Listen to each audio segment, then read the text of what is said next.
Hi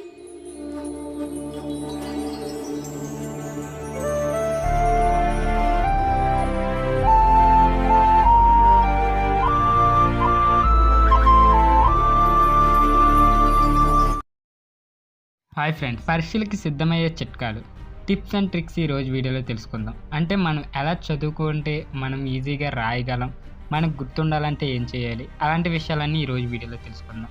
so first of all మీరు పరీక్షలకు బాగా సిద్ధం కావడం అండ్ ఒత్తిడికి గురవడం, ఆందోళన అధిగమించడానికైతే ఉత్తమ మార్గం, మంచి మార్కులు పొందే ఉత్తమ అవకాశాన్ని అయితే ఈరోజు వీడియోలో తెలుసుకుందాం. సో వీడియోని అయితే ఎక్కడ స్కిప్ చేయకుండా పూర్తి వరకు చూడండి. అలాగే ఇప్పటివరకు మన ఛానల్ సబ్స్క్రైబ్ చేయని వారు ఎవరైనా ఉన్నా, లేకపోతే కొత్త వారు చూసినట్లయినా కింద సబ్స్క్రైబ్ అనే బటన్ ఉంటుంది, దాని పక్కన బెల్ ఐకాన్ ఉంటుంది, తప్పకుండా ఆన్ చేసుకోండి. ఇంకా వీడియో టాపిక్లోకి వెళ్ళిపోదాం. ఫస్ట్ ఆఫ్ ఆల్ మనం రివిజన్ టిప్స్, అంటే రివిజన్ షెడ్యూల్ అయితే ఉండాలన్నమాట. సో రివిజన్ షెడ్యూల్ అంటే మీరు ఎంత చేయవలసి ఉంటుందో, మీరు దీన్ని ఎంత సమయంలో చేయాలో పని చేయండి. ఆపై దాన్ని నిర్వహించదగిన భాగాలుగా విభజించండి. ప్రతిరోజు కొన్ని గంటలు రివిజన్ చేయాలని లక్ష్యంగా పెట్టుకోండి. అండ్ మీరు విసుగు చెందకుండా మీ సబ్జెక్టులను అయితే కలపండి.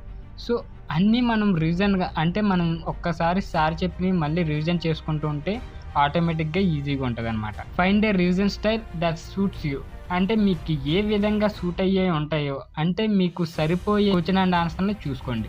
నిశ్శబ్ద గదిలో ఒంటరిగా చదువుకోవడం కొంతమందికి అయితే సరిపోతుంది, కానీ ప్రతి ఒక్కరూ నిశ్శబ్దంగా పనిచేయడానికి ఇష్టపడరు. బ్యాక్గ్రౌండ్లో నిశ్శబ్దంగా సంగీతాన్ని ప్లే చేయడానికి అయితే ప్రయత్నించండి. సో మన చదివిన ఇతరులతో, స్నేహితులతో కానీ మీ ఫ్యామిలీతో కానీ షేర్ చేసుకోవడం వల్ల మీకు బాగా గుర్తుండిపోద్ది అనమాట. థర్డ్ పాయింట్ వచ్చి customize your notes to make them more personal, అంటే మీ గమనికలను మరింత వ్యక్తిగతంగా చేయడానికి వాటిని అనుకూలీకరించండి.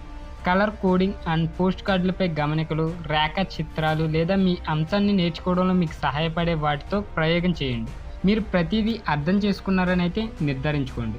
మీకు అర్థం కానిది ఏదైనా కనిపిస్తే దాన్ని అర్థం చేసుకోవడంలో మీకు సహాయపడే కొత్త సమాచార మూలాన్ని కనుగొనడానికి ప్రయత్నించండి. కేవలం కంఠస్థం చేయడం మీ పరీక్షలో మీకు సహాయం చేయదు. మీకు అవసరమైతే సహాయం కోసం మీ గురువు లేదా స్నేహితుడు ఎవరైతే ఉన్నారో వాళ్ళని అడగడానికి భయపడకండి. మీకు ఏమైనా డౌట్స్ ఉంటే వాళ్ళని ఖచ్చితంగా అడిగి తెలుసుకోండి. నెక్స్ట్ వచ్చి గత పరీక్ష పేపర్లను అయితే చూడండి, అంటే రివిజన్ చేసుకోండి. క్వశ్చన్ పేపర్స్ ఏదైతే ఉన్నాయో వాటిని చూసుకొని ఏవైతే ఇంపార్టెంట్ క్వశ్చన్స్ ఉన్నాయో రిపీటెడ్గా వచ్చి ఉంటాయి కదా, దీని అర్థం మీరు అడిగే ప్రశ్నకు లేఅవుట్ అండ్ మీ రకంతో మిమ్మల్ని మీరు పరిచయం చేసుకోవచ్చు. మీ పరీక్ష సాంకేతికతను మెరుగుపరచడానికి నిన్నత సమయ పరిమితిలో పరీక్ష పత్రాలను పూర్తి చేయడం ప్రాక్టీస్ చేయండి. మీరు చదివిన క్వశ్చన్స్ కావచ్చు, ఒక వైట్ పేపర్ మీద కానీ వాటిని మీ ఎగ్జామ్ పేపర్ తీసుకొని వాటిని రివిజన్ చేసుకోండి, మీకు ఈజీగా ఉంటుంది. అండ్ క్రమం తప్పకుండా చిన్న విరామాలు అయితే తీసుకోవాలి. గంటల తరబడి అధ్యయనం చేయడం వల్ల మీరు అలసిపోతారు అండ్ ఏకాగ్రత కూడా దెబ్బతింటుంది. ఇది మిమ్మల్ని మరింత ఆందోళనకైతే గురిచేస్తుంది. ప్రతి 45 నిమిషాల నుండి 60 నిమిషాల వరకు విరామం అయితే తీసుకోండి, మీకు ఈజీగా ఉంటుంది. మీరే రివార్డ్ చేసుకోండి. సో రివార్డ్ అంటే ఏం కాదు, ఉదాహరణకు మీరు మీ రివిజన్ సెక్షన్ అయిపోయిన తర్వాత స్నానం చేయొచ్చు, లేకపోతే మంచి సినిమాలైనా చూడండి, మీకు గుర్తుండిపోయేలాంటివి అయితే చూడండి. సో నెక్స్ట్ భౌతికంగా ఏదైనా చేయండి. మీరు రివైండ్ చేయనప్పుడు మీ ఖాళీ సమయాన్ని మీ పుస్తకాలకు దూరంగా ఉంచడానికి అండ్ ఏదైనా సక్రియంగా చేయడానికి ఉపయోగించండి. మీ మనస్సును ఒత్తిడి నుండి దూరం చేయడానికి, మిమ్మల్ని సానుకూలంగా ఉంచడానికి ఎక్సర్సైజ్ లాంటివి చాలా మంచిది అండ్ వ్యాయామం చేసినా చాలా మంచిది అనుకోండి. సో ఇది మీకైతే బాగా నిద్రపోవడానికి అయితే సహాయపడుతుంది.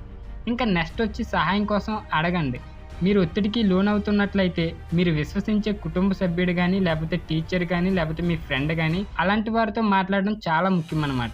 చాలామందికి పరీక్షలను ఎదుర్కోవడం కష్టంగా ఉంటుంది, కాబట్టి మద్దతు కోసం అడగడానికైతే సిగ్గుపడకండి. నెక్స్ట్ పరీక్ష రోజులను ఎలా నిర్వహించాలి, అంటే ఆ రోజు మనం ఎలా ప్రిపేర్ అయ్యి ఉండాలి, సిద్ధంగా ఉండాలి. అండ్ మంచి అల్పాహారం, అంటే మంచి టిఫిన్తో ప్రారంభించండి ఆ రోజుని. పరీక్ష హాల్కి చేరుకోవడానికి మీకు చాలా సమయం ఇస్తారు. సో పెన్సిళ్ళు, పెన్నులు, కాలిక్యులేటర్తో సహా మీకు అవసరమైన ప్రతిదాన్ని తీసుకోవాలని గుర్తుంచుకోండి. అండ్ ఒక వాటర్ బాటిల్, ఒక టిష్యూ కూడా ఉపయోగించుకోండి. ఈ సూచనల ప్రశ్నలు చదవడానికి కొన్ని నిమిషాలు అయితే కేటాయించండి. అప్పుడు మీ నుండి ఏమి ఆశించబడుతుందో మీకు ఖచ్చితంగా తెలుస్తుంది. ఏదైనా అస్పష్టంగా ఉంటే పరీక్ష పర్యవేక్షకుడు ఉంటారు కదా, వాళ్ళని అడగండి. సో వారు మీకు సహాయం చేయడానికి అయితే అక్కడ ఉంటారు. మీకు హాల్ టికెట్ నెంబర్ తెలియకపోయినా, ఏదైనా ఇబ్బందిగా ఉన్నా, సో వాళ్ళైతే మీకు అడిగితే చెప్తారు. సో ప్రతి ప్రశ్నకి మీకు ఎంత సమయం కావాలో ప్లాన్ చేసుకోండి. మీరు ఒక ప్రశ్నలో చిక్కుకుపోతే భయపడకండి, కానీ దానికి తిరిగి రావడానికి చివరిలో మీకు తగినంత సమయం కేటాయించడానికి అయితే ప్రయత్నించండి. మళ్ళీ పరీక్ష పూర్తయిన తర్వాత దాని గురించి మర్చిపోండి. మీ తలపైకి వెళ్ళడానికి లేదా మీ స్నేహితులతో సమాధానాలు పోల్చుకోవడానికి ఎక్కువ సమయం కేటాయించవద్దు. బదులుగా తదుపరి పరీక్షపై దృష్టి పెట్టండి. ఈజీగా అయితే మీరు పాస్ అయిపోతారు. సో నేను చెప్పిన ఈ టిప్స్ మీరు ఫాలో అయినట్లయితే తప్పకుండా ఈజీగా మీరైతే పాస్ అయిపోతారు. సో పరీక్షల గురించి మీరేం బెంగపడకుండా ఈజీగా మనశ్శాంతిగా కామ్గా కూర్చొని చదువుకోండి. సో మనకి చదువే ప్రపంచం కాదు, లోకజ్ఞానం కూడా తెలియాలి. సో ఖాళీగా ఉన్న సమయంలో ప్రతి పుస్తకాన్ని చదవండి, దాన్ని నేర్చుకోండి, దాన్ని ఆచరించండి. ఈజీగా మీరు దేన్నైనా సాధించగలరు. సో ఈ వీడియోని ఇక్కడితో ఎండ్ చేస్తాను. ఈ వీడియో కనుక మీకు నచ్చినట్లయితే తప్పకుండా మీ ఫ్రెండ్స్కి, మీ ఫ్యామిలీస్కి షేర్ చేయండి. ఎవరైతే చదువుకునే వాళ్ళు ఉన్నారో వాళ్ళకి ఇంపార్టెంట్గా ఈ వీడియోని అయితే షేర్ చేయండి. అలాగే ఇలాంటి మరిన్ని మంచి వీడియోస్ కోసం తప్పకుండా మన ఛానల్ని సబ్స్క్రైబ్ చేయండి. మళ్ళీ మంచి వీడియోతో నెక్స్ట్ మీ ముందుకు వస్తా. అంతవరకు బాయ్, టేక్ కేర్.